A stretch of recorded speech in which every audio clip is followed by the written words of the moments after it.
What's in the yogurt? Normal stuff. Nothing you'd use to make a sidewalk with. Food is sometimes an odd and complicated thing, and we're only beginning to understand how it really affects the body. On that note, here are the 10 most bizarre side effects of everyday foods. Hot sauce and trouble sleeping. Dude, shut up!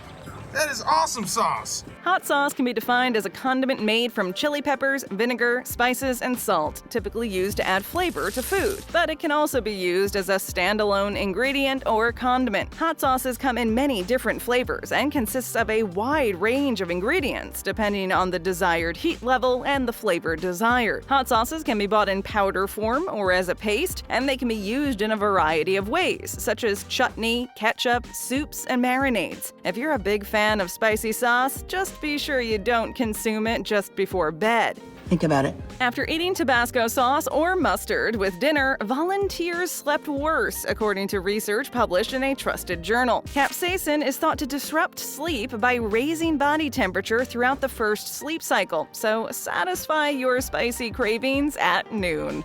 Red meat and stinky sweat. So, I've given up red meat. According to research from the National Institute of Health, women prefer the odor of males who eat a plant-based diet to that of men who eat steak or a beef burger. On the penultimate day of a 2-week study, 17 men wore auxiliary pads to gather their body odor, which 30 women smelled and assessed for intensity, attractiveness, and masculinity. The method was repeated a month later, but this time the male volunteers ate a plant-based diet. The natural body odor of vegetarians was found to be less pungent, more pleasant, and appealing to women. You've been warned, red meat eaters. Beef has a negative impact on body odor perception. Just don't do it, promise? Sweat isn't the main source of body odor. Genes and microbes play a part too. The foods you eat influence the smell you emit. Some meals have potent ingredients. They're expelled from the body by the breath, perspiration, and urine. You know you're going to smell after eating a dinner with a lot of garlic. Garlic's sulfurous components give it its distinctive odor. Red meat proteins are more difficult to digest than those in other types of meat. As a result, the red meat we consume lingers in our intestines for longer. This results in gas in the intestines and constipation, as well as an unpleasant odor in the body. Do you occasionally eat a piece of red meat? Then you don't have to be concerned. When someone consumes red meat each day for a couple of weeks, the normal odor is very noticeable. Beef isn't the only source of red meat. Pork, sheep, and goat flesh are likewise classified as red meat.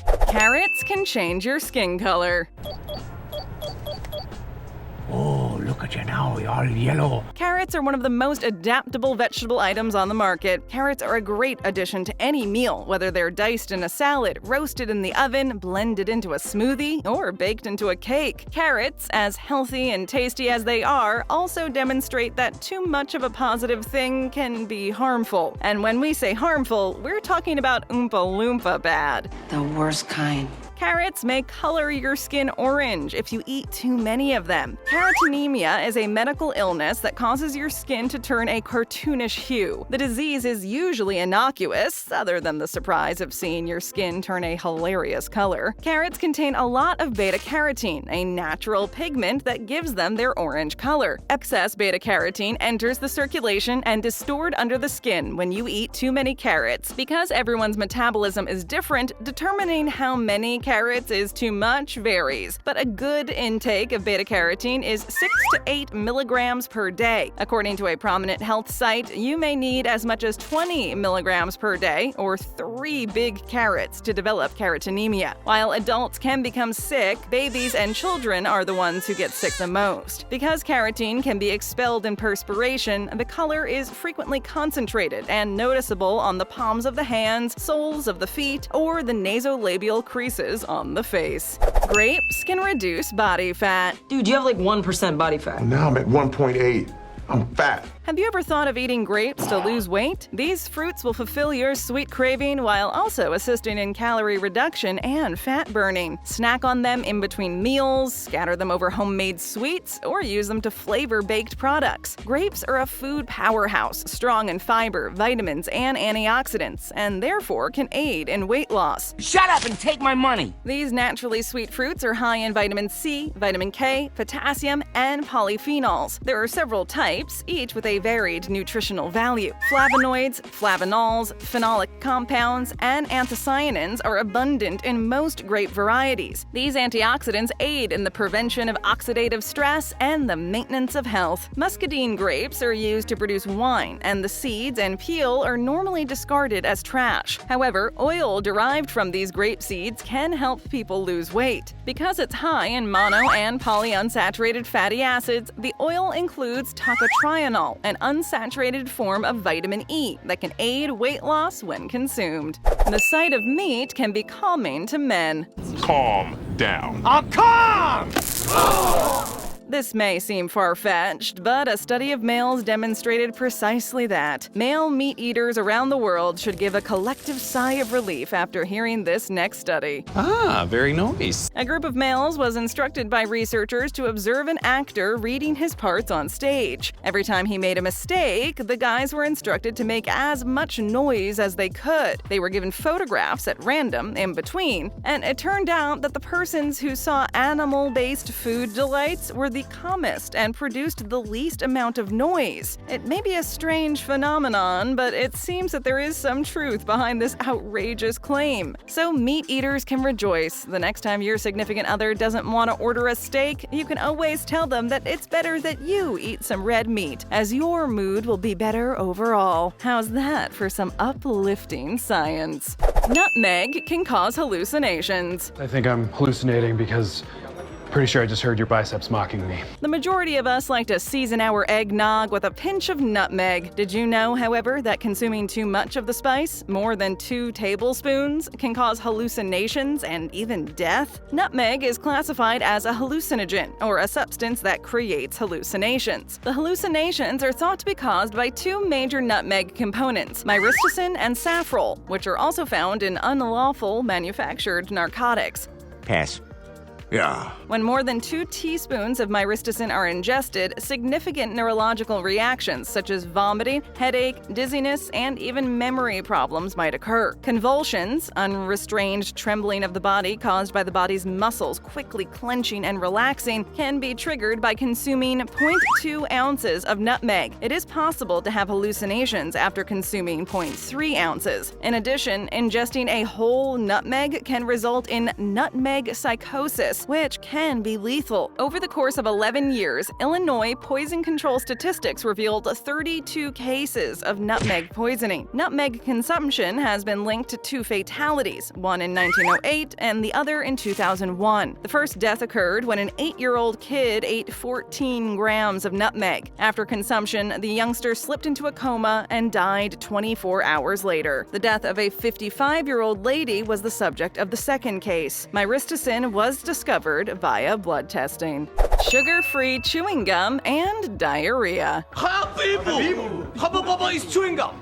Habibu's not chewing gum. While multicolored packets of chewing gum may appear to have been concocted by a modern-day Willy Wonka, gum has been used in various ways since ancient times. There's evidence that certain northern Europeans chewed birch bark tar almost 10,000 years ago, probably for recreation as well as therapeutic reasons, such as toothache relief. Chicle, a material produced from the sapodilla tree, was chewed by the ancient Mayans in the Americas to relieve thirst or battle hunger. According to German experts, ingesting too much sorbitol, a sweetener often used in sugar-free chewing gum and candies, can cause major gastrointestinal issues. Following the ingestion of high doses of sorbitol, 2 individuals developed prolonged diarrhea, stomach discomfort, and considerable weight loss. And now I have diarrhea. The physicians from Berlin wrote that the patients in their study, a man and a woman, had used 15 to 20 pieces of chewing gum every day. Both of them restored normal bowel function after quitting the habit. Sorbitol, commonly known as E420, has laxative qualities and is absorbed poorly by the small intestine. However, according to the scientific community from the University of Berlin, many customers may not associate it with their gastrointestinal issues. Examples show that sorbitol ingestion can result not only in chronic diarrhea and functional bowel symptoms, but also significant unexpected weight loss.